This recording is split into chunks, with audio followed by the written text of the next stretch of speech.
சிவகங்கை மாவட்டம் காரைக்குடியில் சேது பாஸ்கரா வேளாண்மை கல்லூரி மற்றும் ஆராய்ச்சி நிறுவனம் சார்பில் சேது பாஸ்கரா டிராபி 2025 என்ற பெயரில் மாநில அளவிலான வாலிபால் போட்டி நடைபெற்றது.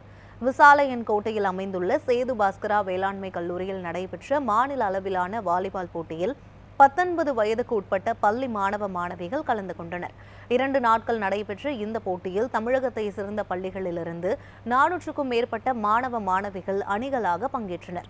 சிறப்பு விருந்தினர்களாக பங்கேற்ற இந்திய வாலிபால் வீரர் GR வைஷ்ணவ், சேது பாஸ்கரா வேளாண்மை கல்லூரியின் ஆராய்ச்சி நிறுவனத்தின் முனைவர் சேது குமணன் ஆகியோர் போட்டியை தொடங்கி வைத்தனர். இந்த போட்டியில் மாநில அளவிலான மாணவர் அணிக்கான முதல் பரிசு தூத்துக்குடி போப் மெமோரியல் மேல்நிலைப்பள்ளி அணியும், மாணவியர் அணிக்கான முதல் பரிசை சேலம் செயின்ட் மேரிஸ் மேல்நிலைப்பள்ளி அணியும் வென்றன. இதையடுத்து சிறப்பாக செயல்பட்ட 3 மாணவிகள் மற்றும் 3 மாணவர்களுக்கு தலா 10,000 ரூபாய் பரிசாக வழங்கப்பட்டது.